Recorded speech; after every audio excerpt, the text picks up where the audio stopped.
एक अद्भुत सैनिक और एक पौराणिक कहानी का नायक, तुम्हारा भाई जिसे देवता मानते हैं।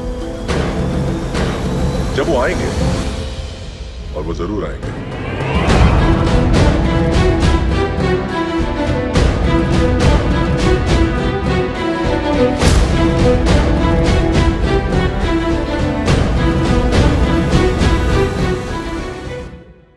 महात्मा गांधी को सब जानते हैं, लेकिन उनकी पत्नी कस्तूरबा गांधी को बहुत ही कम लोग जानते हैं। इनका जन्म 11 अप्रैल 1869 को वर्तमान गुजरात राज्य के पोरबंदर में एक आर्थिक रूप से मजबूत और प्रतिष्ठित परिवार में हुआ था। ये वही साल था जब देश ने प्रसिद्ध उर्दू कवि मिर्जा गालिब को खो दिया था। मात्र 13 साल की उम्र में मोहनदास करमचंद गांधी यानी महात्मा गांधी का वर्ष 1883 में विवाह हो गया था।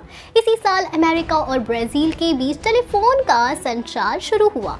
कस्तूरबा ने अपनी शादी के पहले कुछ साल एक कंजर्वेटिव परिवार की औरत की तरह ही गुजारे।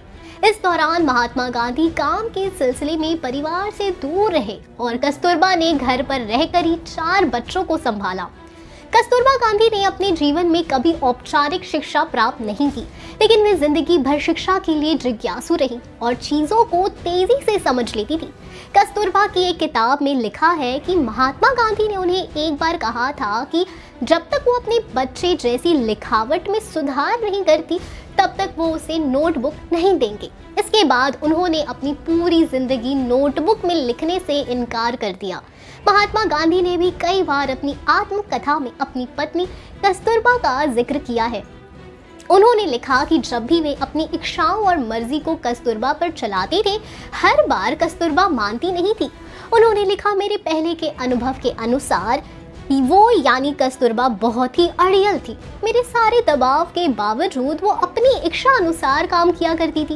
इससे हमारे बीच कम या लंबे समय के लिए मनमुटाव चलता रहता था, लेकिन जैसे जैसे मेरे पब्लिक जीवन का विस्तार हुआ, मेरी पत्नी खुश रहने लगी और जानबूझकर मेरे काम में खुद को भी खो दिया। कस्तूरबा गांधी ने अपने जीवन में लंबे समय तक अकेलेपन का सामना किया।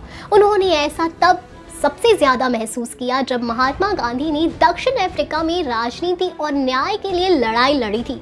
इस दौरान कस्तूरबा ने अपनी लीडरशिप टैलेंट को सुधारा। वे अपने फैसले अच्छे से लिया करती थी। उन्होंने अपनी छवि का इस्तेमाल अच्छी चीजों के लिए किया, जैसे कि महात्मा गांधी ने भारत छोड़ो जैसे आंदोलन की शुरुआत की और कस्तूरबा इन आंदोलन में एक फ्रंट लाइनर की भूमिका में थी। महात्मा गांधी को हिरासत में लिए जाने पे वो अक्सर आंदोलन की अगुवाई करती रही। एक बार कस्तूरबा ने भारत छोड़ो आंदोलन के दौरान देश को संबोधित करते हुए एक अच्छा और प्रभावी भाषण लिखा था, जिसके कुछ वाक्य हैं, भारत की महिलाओं को अपना उत्साह साबित करना होगा।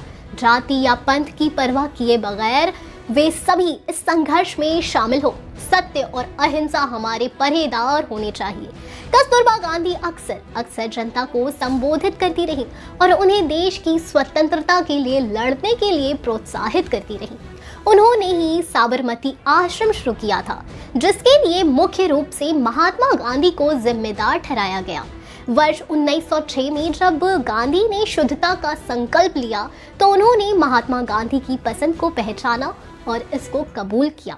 कस्तूरबा के अपने आदर्श थे, लेकिन कभी भी अपने बच्चों सहित अन्य लोगों को उनकी इच्छा के अनुसार काम कराने या झुकाने का उन्होंने प्रयास कतई नहीं किया। सामाजिक स्वतंत्रता के लिए कस्तूरबा गांधी की लड़ाई भारतीय स्वतंत्रता के संघर्ष से बहुत पहले शुरू हुई। महात्मा गांधी के दक्षिण अफ्रीका में रहने के दौरान उन्होंने इसकी शुरुआत की। साल 1913 में दक्षिण अफ्रीका में विवाह कानून लागू हुआ। साथ ही इसी साल अफ्रीका में रंग भेद की नीति आरंभ हुई।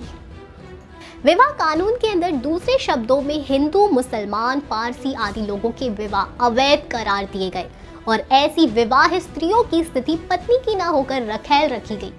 इसके कानून के विरोध में कस्तूरबा ने कुछ अन्य महिलाओं के साथ आंदोलन किया, जिसके लिए उन्हें 3 महिलाओं के साथ 3 महीने की जेल की सजा दी गई।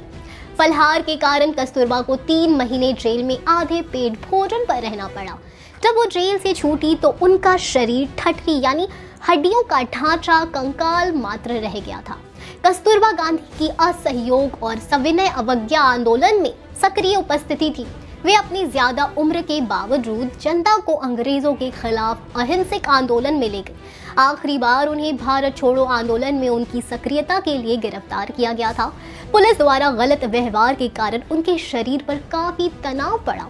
कस्तूरबा गांधी ने 22 फरवरी 1944 को इस दुनिया से अलविदा कह दिया, यानी आजादी से 3 साल पहले ही। इसी साल सुभाष चंद्र बोस की आजाद हिंद फौज ने बर्मा के रास्ते भारत में प्रवेश किया था। भारत में बास से नाम से विख्यात कस्तूरबा अपने आप में एक बड़ी शख्सियत थी।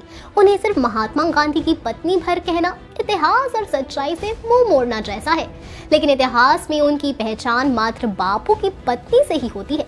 इसलिए कस्तूरबा के इस बलिदान को लोगों तक पहुंचाने RRR 2 की कहानी आ सकती है, जिसके कुछ भाग में कस्तूरबा की कहानी और बलिदान को लोगों तक पहुंचाया जा सकता है। आपका इस बारे में क्या कहना है, ये हमें बताएं कमेंट सेक्शन में। हम फिर मिलेंगे एक नई वीडियो के साथ। तब तक खुश रहिए, सेफ रहिए, बाय बाय।